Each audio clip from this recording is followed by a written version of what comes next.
참다 참다 칼 빼든 김준수, 8억 갈취한 여성 BJ 법적 대응, 피해자 다수, 충격 알고 보니.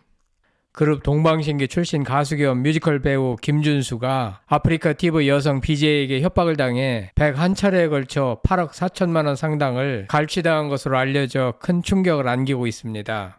대체 김준수는 여성 BJ에게 무슨 약점을 잡혔기에 101차례씩이나 협박을 받고 8억 4천만 원이나 뜯긴 것인가? 해당 BJ는 김준수 외에 다른 연예인들한테도 돈을 뜯어낸 것으로 알려졌고 현재 구속영장이 청구된 상태입니다. 구독, 좋아요, 알림 설정은 사랑입니다. 더 좋은 영상으로 꼭 보답하겠습니다. 여성 BJ가 김준수를 상대로 8억 원을 뜯어낸 혐의로 구속 기로에 놓였는데요. 김준수 측은 명백한 피해자라며 강경 대응의 뜻을 밝혔습니다. 경기 북부경찰청은 지난 13일 아프리카 TV 여성 BJ A씨에 대해 특정 경제범죄 가중처벌법상 공갈 혐의로 구속영장을 신청했습니다. A씨는 지난 2020년 9월부터 지난달까지 총 101차례에 걸쳐 8억 4천만 원을 뜯은 혐의를 받고 있습니다. A씨와 김준수는 지난 2019년 처음 알았는데 A씨는 김준수를 만날 때마다 대화를 녹음했다고 합니다. 이후 해당 녹음 파일을 SNS에 유포하겠다며 협박하고 금품을 갈취한 것으로 알려졌습니다. 소속사는 15일 구체적인 협박 내용을 공개했는데요. 김준수 잘못이 없다는 걸 알지만 연예인은 사실이 아닌 기사 하나만 나와도 이미지가 실추된다는 내용이었습니다. 소속사는 A씨가 대중의 시선을 악용해 김준수에게 어떠한 잘못이 없음을 인지하면서도 그가 연예인이라는 위치를 악용하여 이러한 행위를 멈추지 않고 있었다고 덧붙였습니다. 피해자는 김준수뿐만이 아니었는데요. 김준수는 A씨의 공갈, 협박으로 인한 다수의 피해자가 있다는 걸 확인하고 더 이상의 피해가 발생하지 않도록 법적 대응을 결심하게 됐다고 설명했습니다. 소속사는 수사와 재판이 마무리되는 대로 추가적인 입장을 밝히겠다고 했습니다. 이번 사건을 통해 부당한 협박과 공갈 행위가 얼마나 심각하고 악의적인 범법 행위인지 다시 한번 경각심을 불러일으키기를 바란다고 전했습니다. 아직도 우리 사회엔 암적인 존재가 많은 것 같습니다. 법치를 바로 세워야 할 때가 아닌가 생각됩니다. 소속사는 김준수는 이번 사건과 관련하여 단 하나의 불법 행위나 범법 행위를 하지 않은 명백한 피해자임을 다시 한번 분명히 말씀드린다고 강조했습니다. A씨는 2020년 9월부터 지난달까지 김준수를 협박해 101차례에 걸쳐 8억 4천만 원 상당을 가로챘다는 것인데 그렇다면 무려 4년 동안이나 협박을 계속한 것 같습니다.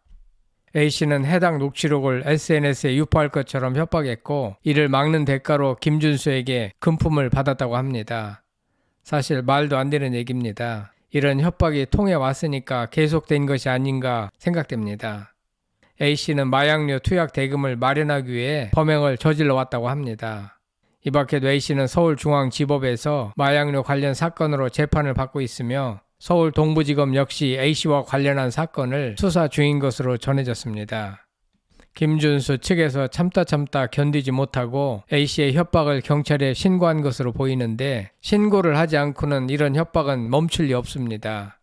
김준수는 설령 자신의 잘못이 있다고 하더라도 경찰에 신고하는 것이 옳은 처사입니다. 소속사의 주장에 의하면 법적인 잘못도 없으면서 4년 동안 101차례에 걸쳐 8억 4천만 원을 빼앗겼다는 것이 도저히 이해가 되지 않습니다. 한편 김준수는 2003년 12월 그룹 동방신기로 데뷔했습니다. 이후 믿어요, 라이징 선, 오정 반합, 풍선, 주문 등 다양한 히트곡을 발매하며 큰 사랑을 받았습니다. 김준수는 TV조선 트로트 오디션 마스터로도 출연하였기에 중장년층에게도 널리 알려진 가수입니다. 그는 2009년 7월 멤버 박유천, 김재중, SM 엔터테인먼트를 상대로 전속계약 해지 소송을 제기하며 그룹에서 탈퇴했는데요.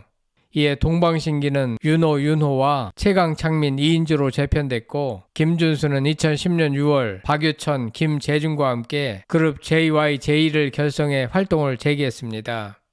이들의 소송은 3년여간 이어졌고 2012년 11월 JYJ와 SM 양측의 합의로 종결됐습니다. 그간 김준수는 뮤지컬 배우로도 활약하며 모차르트, 드라큘라, 데스노트 등 다양한 작품에 출연했습니다. 임영웅, 정동원 등도 TV조선 예능 프로그램에서 그의 뮤지컬 노래를 부르기도 했습니다. 그는 최근 김재중과 함께 유니트 JX를 결성, 지난 8일부터 3일간 서울 송파구 KSPO 돔에서 데뷔 20주년 기념 단독 공연 JX 2024 콘서트 아이덴티티 인 서울을 개최했습니다. JX는 내달 14일과 15일 양일간 일본 사이타마 베루나 돔에서도 해당 공연을 진행할 예정이라고 합니다. 김준수는 가수로서 크게 성공하였고 많은 재산을 축적한 인물입니다. 김준수는 여러 연예인들과 친분을 맺고 있지만 특히 정동원과도 친한 관계인데요. 언젠가 서울 세종문화회관에서 펼쳐진 정동원의 콘서트에 김준수가 특별히 출연한 적도 있습니다. 또한 정동원은 김준수의 성대모사를 아주 잘합니다. 지난 9월 25일 방송된 MBC 예능 프로그램 라디오 스타에 출연한 김준수는 15년 만에 공중파 토크쇼에 첫 출연이다. 예능국의 초청으로 온 건 이번이 처음이라고 감격했습니다. 김구라는 라스 첫 출연인데 익숙하다. 정동원이 성대모사를 많이 했었다고 했고 김준수도 방송으로 정동원의 성대모사를 접했다고 했습니다. 김준수는 방송 보다가 깜짝 놀랐다. 나오고 싶었는데 그렇게라도 나와서 기분 좋았다. 고마웠다. 라고 웃었습니다. 그러면서도 정동원 군에게 그만해도 되지 않을까라고 했는데 그것까지 흉내를 내고 다니더라. 라고 덧붙여 웃음을 자아냈습니다. 이처럼 김준수는 정동원과도 친한 사이인 것 같습니다. 김준수는 많은 팬들을 거느리고 있고 노래 실력도 뛰어나 성공한 가수로 알려져 있습니다.